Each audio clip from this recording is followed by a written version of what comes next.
Kisah asal-usul Dajjal. Dajjal, juga dikenal sebagai Al-Masih ad-Dajjal, adalah sosok yang sangat penting dalam eskatologi Islam. Dajjal adalah seorang manusia pendusta dan penebar fitnah terbesar yang lahir dari keturunan Yahudi, Yahuja. Dajjal berasal dari kata Dajjala, yang berarti pembohong besar. Secara terminologis, Dajjal diartikan sebagai orang yang menutupi sesuatu. Dalam hadits, Dajjal disebut sebagai awar, yang berarti buta sebelah. Dajjal dianggap telah menutupi kebenaran, dan orang yang paling berdusta. Rasulullah menjelaskan bahwa Dajjal adalah seorang laki-laki, muda, berkulit merah, buta sebelah matanya, tidak mempunyai anak, tertulis di antara kedua matanya, kafir, yang bisa dibaca setiap muslim. Dajjal juga disebut sebagai seorang yang sakti. Dia akan menguasai umat manusia. Ia bisa menghidupkan manusia setelah membunuhnya. Namun, Nabi menegaskan bahwa Dajjal tidak bisa melakukan lebih daripada itu. Dajjal akan muncul menjelang hari kiamat di zaman Imam Mahdi dan Nabi Isa alaihi salam. Keluarnya Dajjal merupakan di antara tanda datangnya kiamat. Fitnah, cobaan, yang ditimbulkan oleh Dajjal adalah seberat-beratannya ujian yang akan dihadapi manusia. Dalam sebuah hadits sahih disebutkan, tidak ada satupun makhluk sejak Adam diciptakan hingga terjadinya kiamat yang fitnahnya, cobaannya, lebih besar dari Dajjal.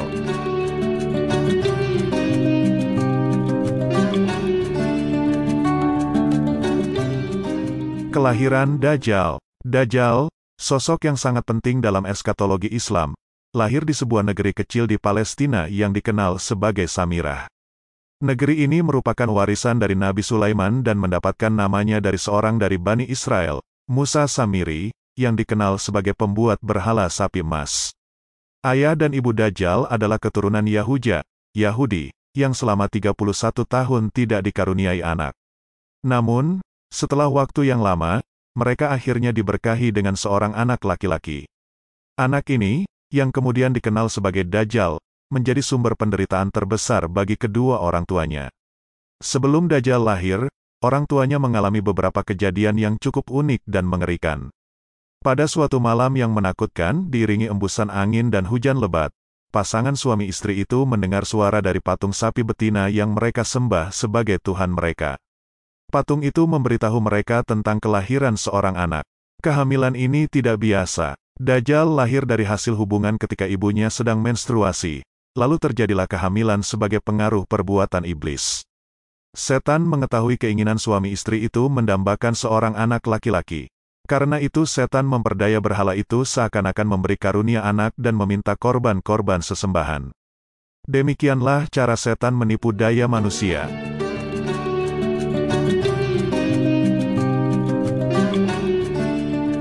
Wanita itu juga melahirkan seorang anak laki-laki tetapi kedua matanya cacat sejak lahir. Bayi suka tidur siang dan malam dan jarang terbangun.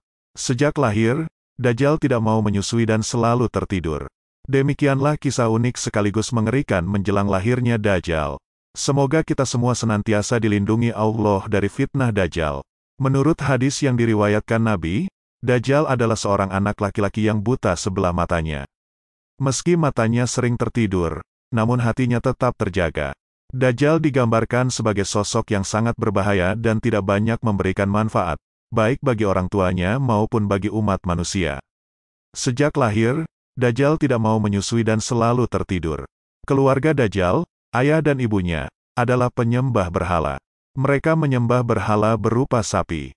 Menurut Dr. Isa Daud dalam bukunya, Penampakan Dajjal di Segitiga Bermuda, Dajjal lahir 100 tahun sebelum kelahiran Nabi Musa alaihi salam. Demikianlah kisah mendalam dan detail lahirnya Dajjal menurut referensi Islam.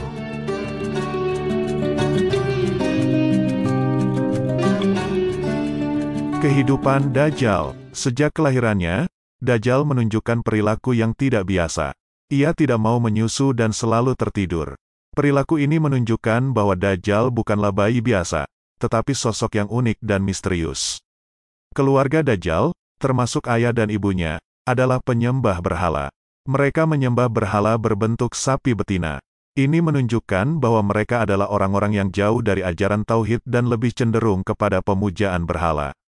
Menurut Dr. Isa Daud dalam bukunya, kemunculan Dajjal di Segitiga Bermuda, Dajjal lahir 100 tahun sebelum kelahiran Nabi Musa alaihi salam.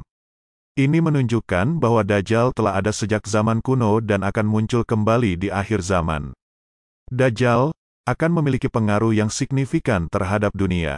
Berikut adalah beberapa cara Dajjal akan mempengaruhi dunia. 1. Menguasai tatanan dunia. Dajjal akan melakukan konspirasi yang terjadi di dunia. Ia memulainya dengan banyak cara dan tipuan dengan memperdaya manusia sehingga tunduk dan mengikutinya. 2. Mengubah kebenaran. Dajjal akan menutupi kebenaran dan menjadi orang yang paling berdusta. 3. Mengaku sebagai Tuhan. Dajjal akan mengaku sebagai Tuhan dan mengajak manusia untuk menyembahnya. 4. Menyebar fitnah. Dajjal akan muncul di akhir zaman dan menyebar fitnah di muka bumi. 5. Mempengaruhi ekonomi dan teknologi. Pengaruh Dajjal ada dalam semua dimensi kehidupan, termasuk ekonomi dan teknologi. Penting untuk diingat bahwa menurut ajaran Islam, mengikuti Dajjal akan membawa akibat buruk bagi umat manusia di dunia dan akhirat. Orang yang mempercayainya dan mengikutinya akan terjerumus ke dalam kesesatan dan menderita azab yang pedih di akhirat. Oleh karena itu, umat Islam diajarkan untuk selalu berlindung kepada Allah dari fitnah Dajjal.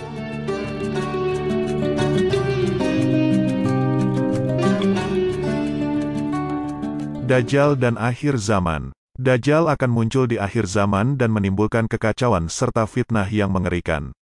Namun Allah akan mengutus Nabi Isa alaihi salam untuk membunuh Dajjal. Nabi Isa alaihi salam akan turun dari surga keempat bersama 70.000 malaikat-malaikat. Mereka akan membunuh Dajjal untuk menciptakan perdamaian di muka bumi, sekaligus menjadi pemimpin yang menghidupkan kembali syariat Nabi Muhammad SAW di tengah masyarakat. Beberapa tanda yang disebutkan dalam hadis Nabi Muhammad SAW tentang kemunculan Dajjal menjelang hari kiamat. Seperti, kemunduran agama dan kemunduran ilmu pengetahuan, akan muncul Dajjal ketika umat beragama semakin sedikit.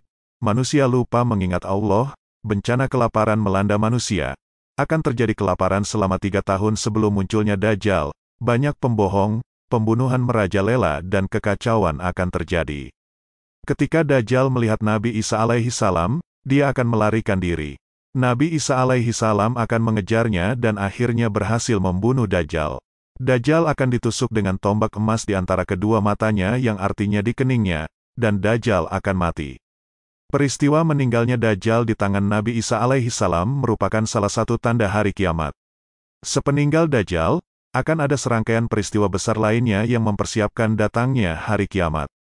Dajjal bukanlah jin atau makhluk lainnya, namun dia adalah manusia yang kematiannya tertunda seperti halnya Nabi Isa alaihi salam. Artinya Dajjal mempunyai ciri-ciri fisik dan manusiawi, namun ia mempunyai kekuatan dan kemampuan luar biasa yang diberikan Tuhan. Demikianlah kisah asal-usul Dajjal sesuai dengan fakta referensi Islam. Semoga kita semua senantiasa dilindungi Allah dari fitnah Dajjal.